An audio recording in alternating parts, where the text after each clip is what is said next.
welcome to your special February 23rd episode of Tools at Tea Time On Tuesdays. with Tim and Anna. Well, happy Banana Bread Day, everybody. I don't know if you knew it's officially a holiday. Yes, and we're glad to see you. Oh, we got somebody from California. John's got some competition. So we thought we'd start this episode off with a little social emotional check-in to see if you guys, how you're feeling today, where you're coming from.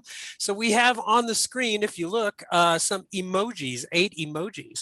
So I'm going to launch the poll and ask you which of these 8 emojis do you most identify with today on a Tuesday after teaching all day. Where are you? Tell us how you're feeling. It's good for you to check in with yourself too, by the way. And we're hoping that at the end of the episode, however you're feeling, everybody will be feeling number 1 maybe. So go ahead. If you need to, you can move the poll off the picture while you're doing that. And Anna, we're in the usual situation where I can't tell how many people have voted. As soon as you think we have about 14 or 13, would you let me know?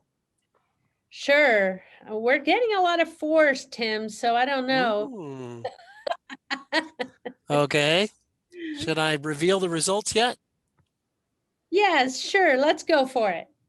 Okay, everybody. I'm going to share that you can see the results. So Anna, what do we got? Explain it. I can't see it on my side.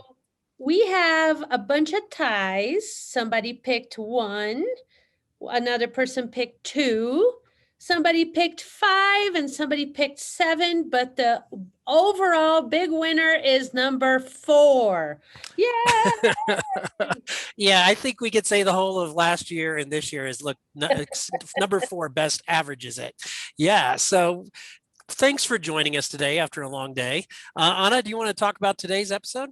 Sure. We're going to look at our week's theme and our very special guest today, and our guest will share the tool, and we'll end with our favorite part, which is our breakout rooms in the community rooms.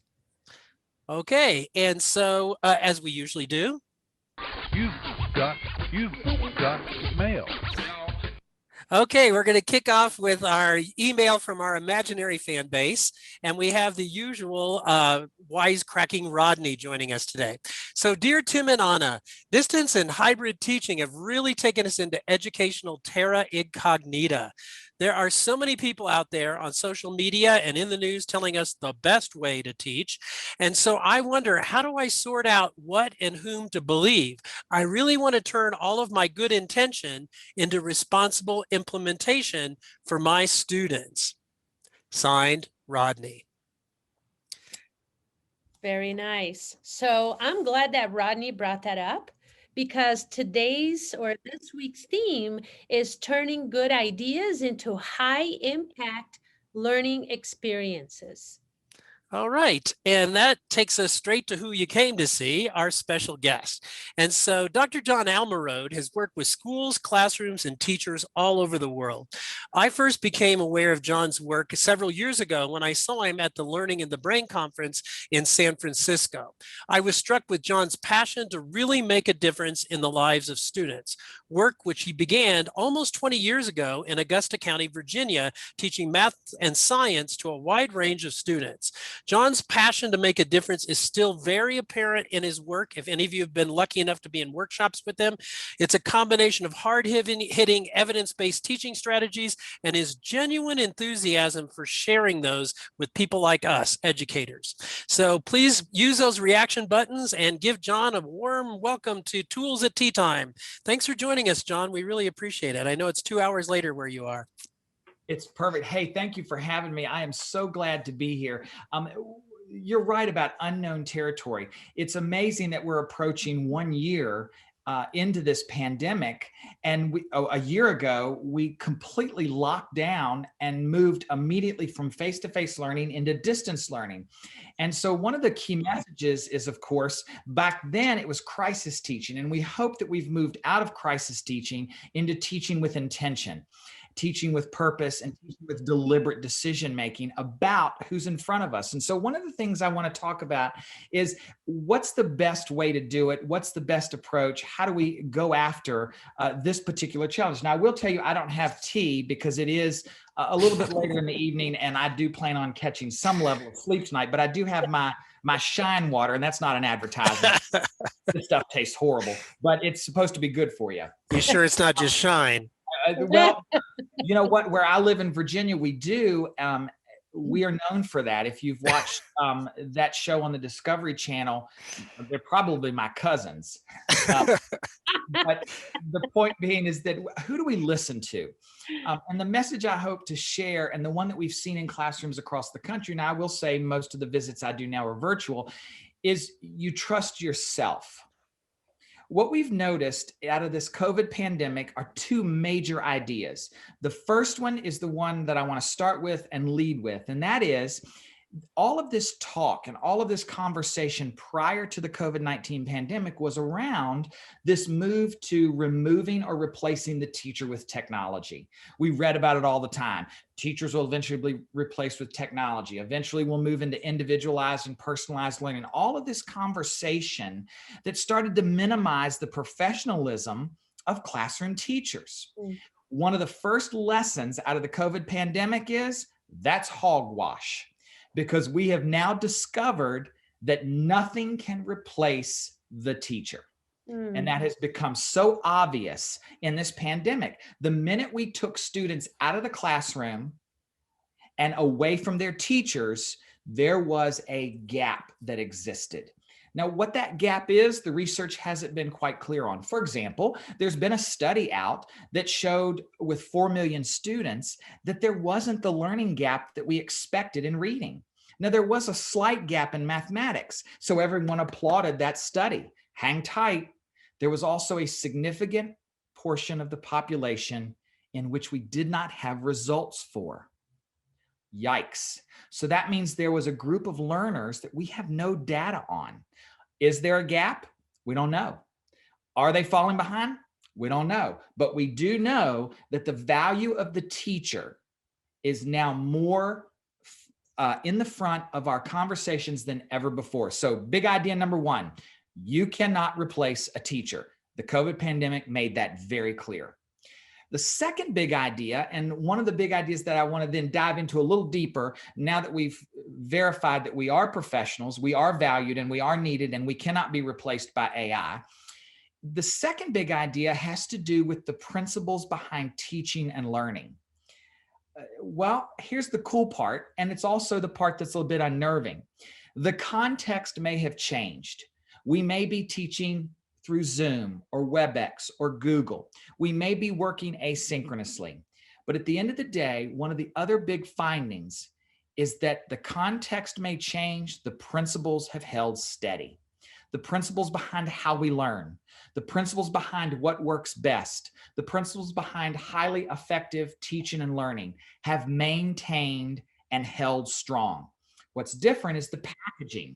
The packaging is what's changed. And so what is the best way to go about this? Who do we listen to? Who do we trust? The answer is we trust ourselves as professionals, and the decisions we make about who's in front of us, what it is we want them to learn, why that learning is particularly valuable, and letting them know what success looks like, and then building in strategies and approaches that move learners from passive to active engagement. So let's look at a couple of these ideas. I want to share a couple of this, and I promise I won't talk long because there's no cup of tea in the world that can make someone want to pay attention to me longer than about 10 minutes. So I will go through this rather quickly, but I want to point out one big thing to think about as we make this move and talk about how to bring this to life. And that is the difference between potential and impact. You know, over the past couple of years, we've gotten a lot of research about what works best in teaching and learning. I have the pleasure of partnering with John Hattie, Doug Fisher, Nancy Fry, as we unpack what works best in teaching and learning. But we've gotten a little distracted because we've gotten so focused on those effect sizes. We've gotten so focused on what the research says. Well, that has a big effect size. Well, that has a big effect size, that we've forgotten that effect sizes represent potential. Just because research says that's a high yield strategy doesn't mean it's going to be a high yield strategy in your class. Instead, we have to make sure we focus on how to implement it. Implementation matters more than anything else. So there's a difference between potential and then the ultimate impact we have. Here's another way to think about that. We actually know a lot about teaching and learning. What we do with that is where we start to struggle a bit. That's where we start to run into challenges with implementation. So I want to share with you just a nugget of information to think about when it comes to implementation. And by the way, remember, everything that worked before the pandemic works now. We just have to adjust it for the current context. So if you would, in the chat box, I just want you to type in what worked then works now. Type that in the chat box so we get it on record. I want that documented. What worked then works now. Get that in that chat box so we have that there for us to look at. That way, if anyone doubts it, what worked then works now. So high expectations, yes. Student-teacher relationships, yes. Those things all help. Classroom discussion, yes. Now we have to figure out how to make Zoomies and Roomies engage in class discussion, but class discussion still matters. Engagement still matters. It's not that it went away. What worked then works now. So what can we do to help with implementation? Well, implementation is really driven by whether or not our students choose to engage. So let's say I want learners to engage in learning about narrative writing. The video I create on Loom, and I want to use narrative writing with non-fictional text in science. And so I want to weave in literacy and reading across the discipline. Well, how I use Loom or Flipgrid or narrated videos to explain that to them, that has to do with engagement. Can I get them to engage in this learning? So there are a couple of things I want to share with you about that engagement. What can I do in my classroom tomorrow to make sure that I take potential and turn it into impact? So let me type in Loom there. You're exactly right. So Loom is the technology that allows us to put our faces on PowerPoints as we walk through it. Flipgrid, maybe we use Edpuzzle or Play Posit. Whatever tool we're using, the trick is though, I still have to get students to engage. So how can I make sure learners engage that allow me to move potentials, those effect sizes, to actual impact? There are 8 characteristics of an engaging environment, and those 8 characteristics work in distance learning, Flipgrid and Edpuzzle. Yep, absolutely. These things work in a distance learning environment, a face-to-face environment, or a simultaneous or hybrid environment, the Zoomies and Roomies approach. First and foremost, are we giving clear and modeled expectations about what we want students to do? If I want students to construct a viable scientific argument, am I providing them with a single point rubric in Google Docs that allows them to construct the argument and then self-evaluate on that Google Doc, and then I monitor that? Am I providing them a video clip of me constructing a scientific argument that they can watch and analyze? Is it emotionally safe? In other words, am I creating an environment where learners can make mistakes, where learners can try things out and it not go well, and they're not going to get walloped for it? Am I offering an environment where if learners for some reason can't log on today because maybe a parent's at home working and they don't have the bandwidth, or maybe they're responsible for childcare while parents are at work, is it a way for me to reach out and say, hey, I can't join Zoom today. I'm responsible for my little brother, or I'm not comfortable letting you see my bedroom or my living environment, so I'm going to keep my camera off. Do we allow for personal response? In other words, do we work in students' perspectives, a culturally relevant approach, an inclusive approach that allows learners to bring their own personal experiences to the table and converse about it? How do we work that in? Is there a social interaction or a sense of audience with this? In other words, is that assignment perceived as being valuable to someone else other than the teacher in the grade book? In other words, is the student just doing it so that we can check it off in the grade book, or is there something to it? For example, Maybe we're doing reciprocal teaching, and I have to teach this particular part of the article on oxidation reduction reactions, or photosynthesis, or transformation of the Earth's surface through wind, weather, and erosion. And I have to teach that part to my peers at school. That's a sense of audience. I am accountable to my peers. Maybe I'm engaged in water testing, and that water testing is going to be part of a report that I'm going to share with the Board of Supervisors explaining the role of pollution and runoff. Is there something else to that task that makes it valuable to someone other than me and the grade book, or the teacher in the grade book? This is a given. Is there social interaction? If you're teaching in a hybrid environment, one of the ways we can do this is, if you've got learners on Zoom, have everyone in your class log on to Zoom, and then put them in breakout rooms. So one of the Zoomies is with one of the roomies. And so you can build that classroom cohesion. How do we build in social interaction? Do we offer them choices? You can choose option 1, option 2, option 3, but you've got to choose something. There is some level of ownership in that. Is it novel or fresh, or are we just narrating PowerPoints? The reason we see a lot of disengagement is there's only so much I can listen to in a PowerPoint narrated about mitosis and meiosis before I get bored, and I'm a science person. And then finally, is it authentic? Do we tie in the science concepts, skills, and understandings to something that could be in their environment? It's not necessarily that they have a STEM parent. It's not necessarily that they have a STEM guardian or even want to be a scientist. But do we show them how redox reactions relate to rust on a bumper? Do we talk about things like the Krebs cycle and cellular processes and dehydration? Do we show them what's happening with weather patterns and jet streams so that they can see why you're about to get the biggest snowstorm of your season in Colorado? Do we make it authentic? These are 8 characteristics that we can go to and ensure that are in our tasks and experiences to promote that engagement. What's the message? The message is about implementation. It's not that our strategies no longer work. It's not that our approaches are no longer effective. And it's not even that practices are no longer evidence-based. But what it does require us to do is change the packaging or the context in which I'm implementing these strategies. And that's what we mean when we say there's a big difference between the potential and the actual impact. Because the 2 big ideas this evening that I've wanted to convey, and I hope that you buy into, number 1, the COVID pandemic has taught us that you cannot replace a teacher. That argument is done. You cannot replace a teacher. And by the way, there are some parents that will happily give us our jobs back as soon as possible. And number 2, who should you trust? Who should you listen to? The answer is you and your students. When you try something out, our automatic response should be, let me monitor this and see if it's having an impact. And if it is, keep doing it. If it's not, make a change. We trust the evidence we gather about our learners. And so with that, I want to end with a final thought to kind of tie this all together.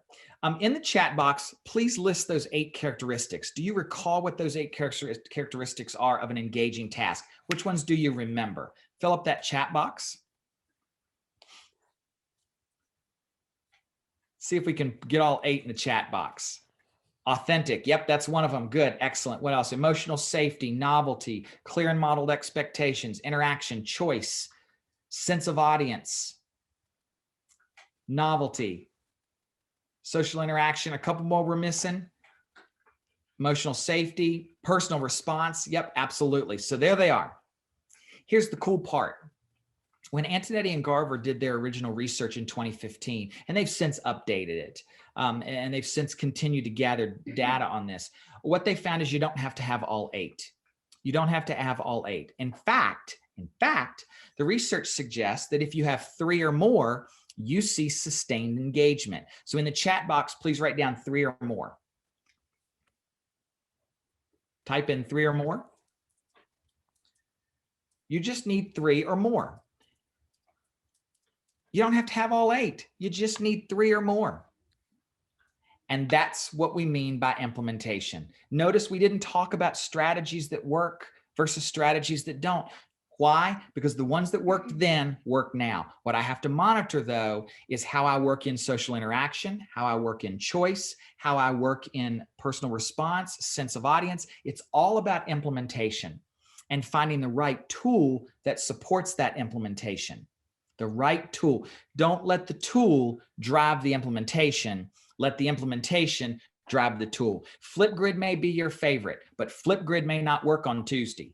Loom may be your favorite. And it may be, now remember, I came through when we had mimeograph, where we had to spin that thing around and you got purple ink on you, right? So don't talk to me about struggles with technology. I do not like technology, but I have tried to make sure that once I know what it is I want them to learn, I go find a tool that allows that to happen versus using a tool because it's the coolest thing on the block. Implementation is all about engagement. And we now have 8 ideas to check in with our strategies and then go find the tool that makes it happen. That's the message. And that's why it's so important that when it comes to who to listen to, the teacher, you, and your students get priority over any researcher and talking head that exists out there, because they know their laboratory, you know your classroom. Teach the students in front of you, let them study the lab rats they're in front of them. I'm so with you, John. Oh, John, that's amazing. Thanks for the inspiration. Goosebumps.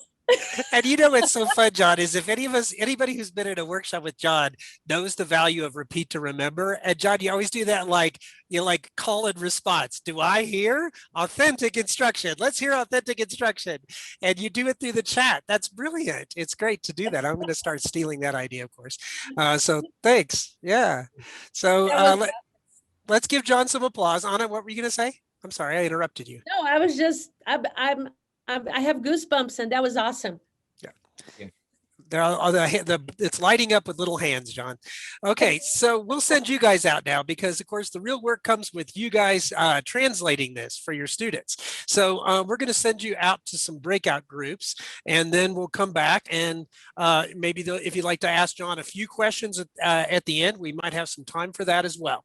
So I think you can see my screen. Anna, if you don't mind introducing what the breakout prompt is, I'll get them sorted out to go into their breakout groups. Wonderful. So Thank you. after this awesome experience with John and all these wonderful reminders, let's talk about how might you improve the learning experiences you design by being more intentional about implementation. Well, John, I just wanted to tell you that I am going to share this video with everyone because our teachers, so many of them feel so defeated. And you just gave such a message of hope. And they have what they have what they need. It's there. It's just that implementation part is just so hopeful. So I appreciate you doing that. It touched me. So I hope that as I share this with, my staff and other staff, that they're going to get that hope as well. So thank you.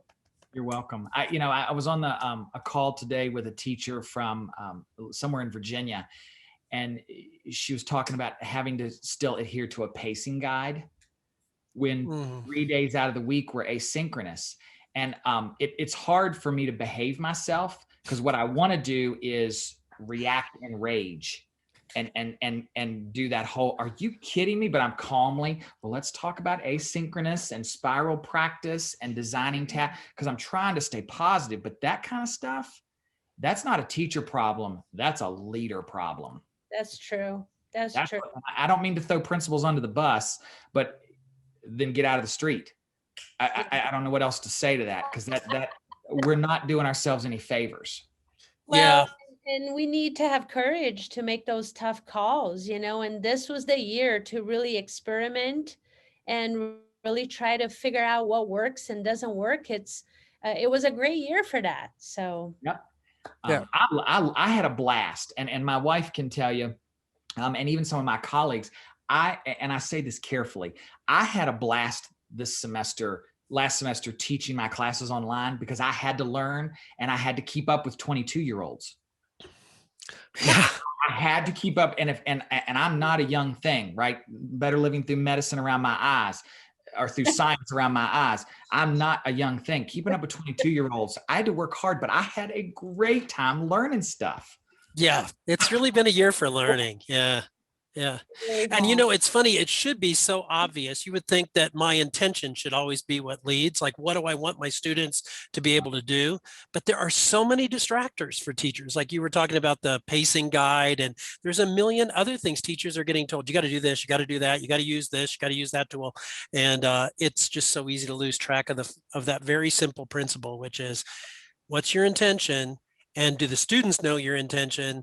And do you check to see if your intention is actually coming through, you know? Right. Yeah. Right. And that's one of the new biggest effect sizes. Teachers who have the mindset that their primary job is to seek evidence of their impact. If you have that mentality, that effect size is 0.90, which is over 2 years worth of growth. Wow, I didn't know that was a new one. Yeah. And so that whole approach is, when you do something, are you constantly putting on the radar and going, did it work? Did it work? Did it work? Did it work? Or do you just go do it and, you know, oh, well, I went through that PowerPoint. I hope they get to do well on the quiz. Check. Yeah. Yeah. Another thing that should be obvious, but I just think it gets lost all the time. So welcome back, everybody. Hope you had some good discussions with your peers and seeing how other people are processing. So we're going to go ahead and close this out. I think Anna's going to start us off. Yes, so we've reached the end, my friends, and that was a really good one. If you had fun, please tell your friends to join us next week when our special guest will be my husband again. Mr. Marlott will be talking about facilitating student discussions using a cool tool called Parlay. And we just talked about how discussions are really important. So this tool will help you facilitate discussion with your students. And if you have a topic you really want us to research and try to find a guest, please let us know and we will follow up with that.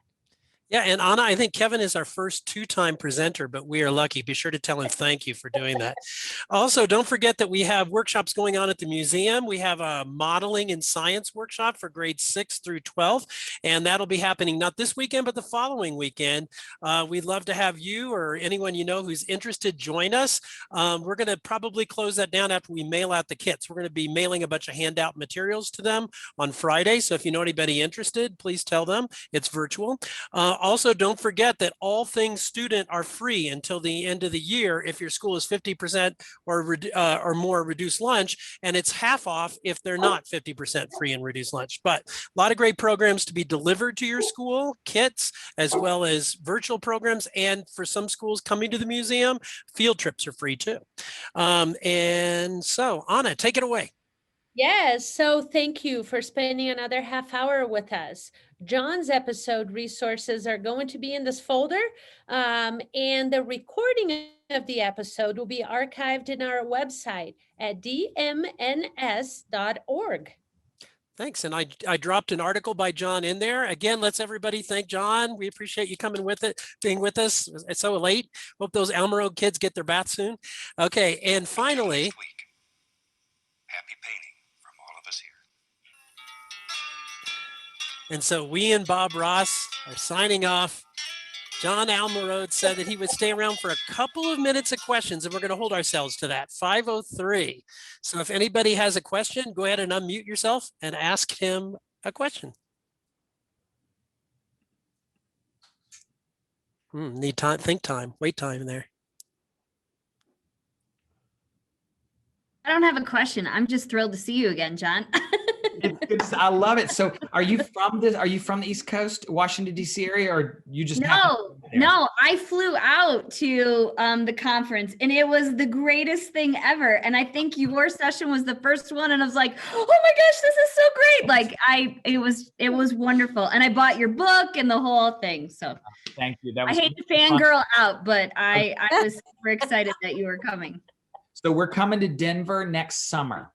AVL, the annual Visible Learning Conference will be in Denver. And so we will be out in Denver for a whole Ooh. week next summer, not this coming summer, next summer. Sure. Okay. Wow. As if Colorado wasn't heavenly enough. You guys are coming. That Right. makes it So we're That going sounds out there. great. Yeah. That is the best news. I am so excited. Good. Yeah, we're Yeah. excited too. All right, everybody. We appreciate you joining us. And John, thank you for sticking around for a couple minutes. We'll forward emails if anybody has a question. Thank you Thanks. very much. Danielle, you are the best at like making eye contact and you Well, gesturing. like again today, I was like, it's only my 11th year teaching, but I've been working with kids since I was probably 15. But I tell you, today was that feeling of like, I know what I'm doing. I know things I'm always learning, but something feels flat, like how can I just, and I know, like you said, we know things like the things that we were working. So how do we so like me too with the chills and I'm about to cry. It's just, I really appreciate it because I'm not leaving the profession at all. I want to be better. So I thank you. You are so welcome. I get it. That's Before I great. cry, I gotta go. Yeah. Thanks to every one of you for spending your Bye-bye. evening after teaching, doing your work better. Thank you so much. Okay. We'll talk to you later. Good night. Bye. Yeah, thank you for giving us hope, John. Thank you. Take care.